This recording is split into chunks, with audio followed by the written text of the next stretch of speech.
in northern Uganda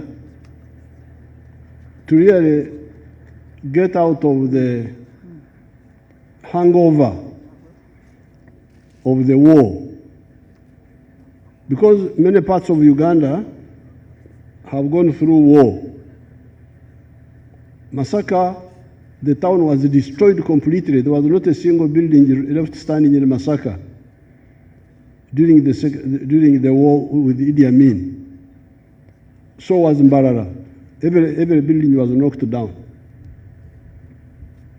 In Ruwero, we had a very bad war which lasted, very vicious, lasted 5 years. But some of these members of cabinet have been with me when we went to Ngoma, which was part of Ruwero. It's now quite recovered. So I think that all the political class to take up my message of the homestead incomes. I was in my village in Balegi, in Lango. I wanted to go back, and when I took off from my helicopter, there was nothing happening around where I was. I want to go back and discuss with those Balegi people. When I called the people there, they told me part of the problem was water. I would have to go back and discuss with them how our village can join the effort of homestead incomes, because that's where recovery will start from. About the thing cost. So, if it is true, and when you are discussing, yeah, please go into those details. Don't just talk and pass resolutions and deceive yourselves. I'm really no longer interested in that type of approach. So, even if you say cotton, you will get 1 million shillings gross from 1 acre. Even if you have got 12 acres, as you say, because somebody was saying that you have big land, 12 acres. 12 acres is not big land, unless you get another word for big. If you are saying madit, is it madit or madwong? 12 acres is not a lot. So if you have got 10 acres, 2 acres are for food. You remain with the 10 acres. If you get 1 million from 1 acre, is 10 million enough? So I want the real chura, please, Right Honorable Speaker. Chura, not just talking. The ones, I advised the cotton group. There are people with big land. I have big land. And there are other people. I said, you register us, we who have got big land. Let us produce cotton for you. I can put 100 acres of my land to cotton out of patriotism. I don't need cotton. But if the country needs cotton, I can grow it for them. 100 acres, even if I get 1 million per acre, that's 100 million. Of course, 100 million is not too much money for me, but I don't mind. I'm doing it for the country. Now, if you were to do 1,000 acres of cotton, you would get 1 billion. So it is true that you can get good money from low value crop like cotton if you do it on a really big scale. But 10 acres is not big scale, so don't confuse our people with just new confusion.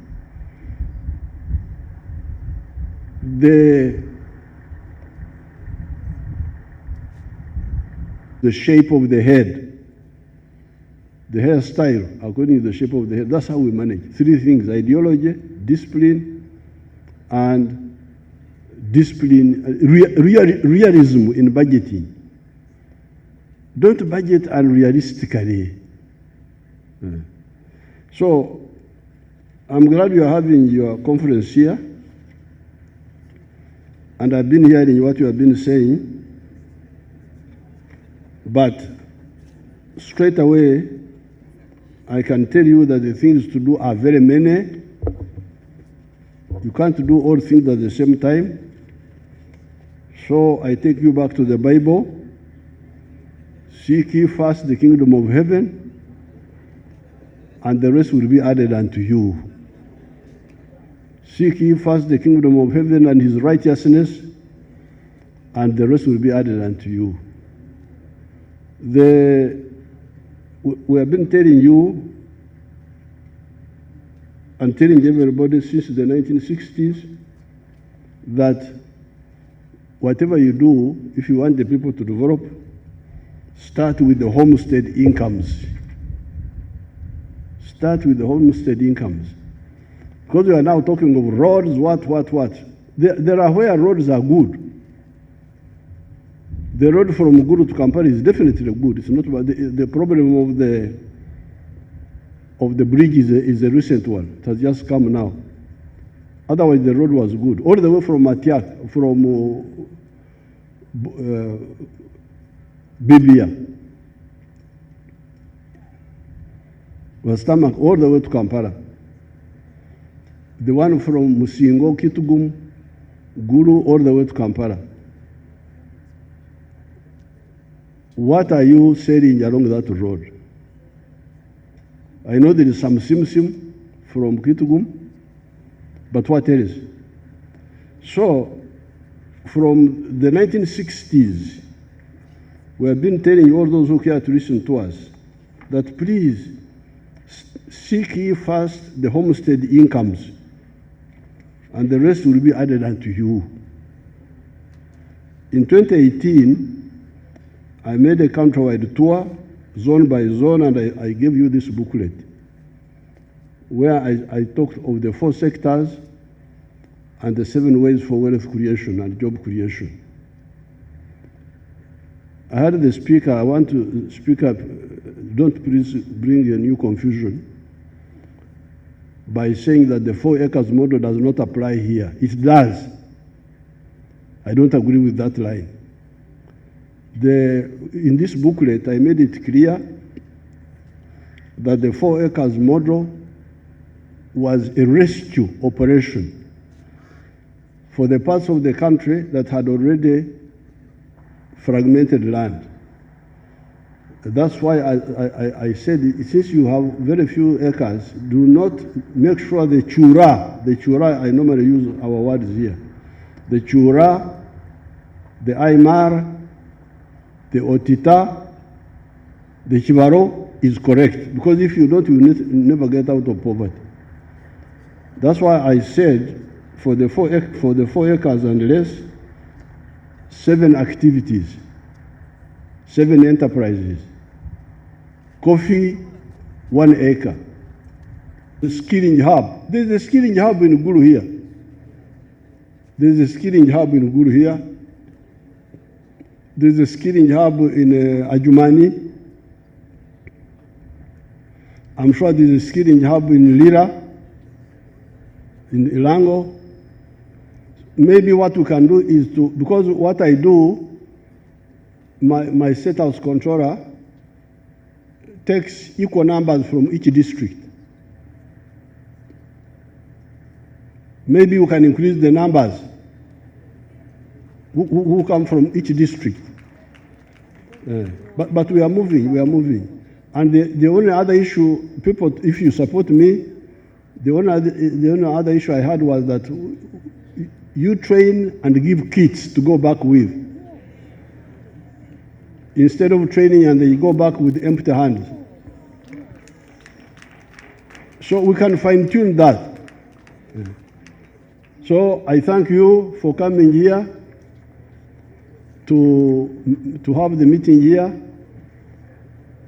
and you have heard my views. I submit. Thank you. We would also request that you declare extensive agriculture versus intensive agriculture. For me, anything less than 20 acres, this is the problem of Busoga, because we told our Busoga people, please, ebikado,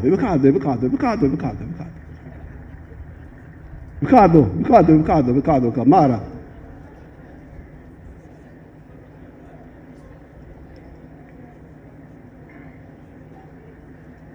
Ebikado, how much are you getting from 1 acre? First of all, ebikado don't mature for 2 years. 18 months, the ebikado is still growing. When you harvest it, omusoga aliudawa. Mbwino omusoga wano bwino kyakolaga idano tukobere ekibalo ky'ebikado. This is the second point. Seeking for homestead incomes, free education in government schools. We have been begging from 1990, it's almost 30 years now.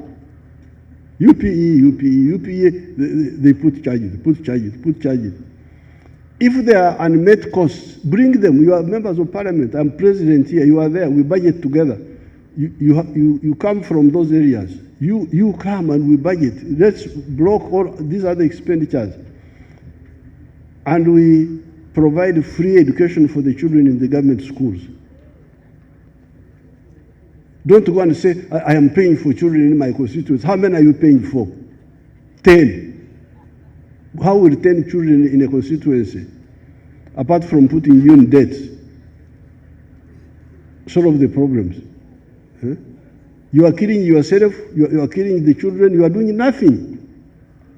Listen to the NRM. Let's have free education in government schools.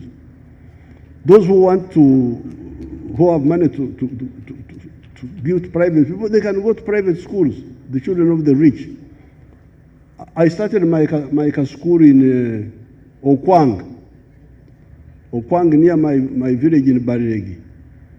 I had calculated there that if I could give capitation grant of so much, there would be no other school costs which are not made. The capitation grant is sent, but I think they still charge school fees. I have got free schools in Chisozi. They don't pay any cost. They study. It can be done. So, free education, if we want our people to get out of poverty. Roads, yes. But the roads which are there are not being used fully. The roads which are there are not, yes, I know the areas which don't have good roads. I know them because I always go there. But even where the roads are good, they are not being used fully. So please, seek ye first the kingdom of heaven, seek ye first homestead incomes, and the rest will be added unto you. Now, secondly, this is for all the political class. Yesterday, I was having a meeting with the religious faith with Mama Janet about the schools.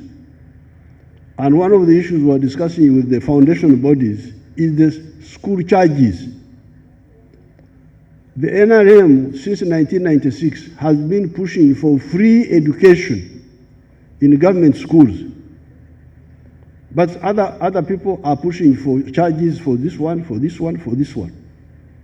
Please, if you want those children whom you say the street children, the what? They are street children because many of them did not go to school. And what is blocking them? School charges. So the political class, all the elite, please, if you say you care about your people, support my position on free education. If you don't want to support that, then keep quiet, let the children suffer. Don't mention Compensation, we have put the money, but I have been hearing rumors that the money is not well used. It is taken by people who are not known or things like that. So that's why I wanted to call a conference of elders from these areas, and then we see how to move. We have agreed to pay this money, but who is getting the money? Because now our people in Attorney General's chambers, they send money quietly to some people. They get the money, but the leaders don't know.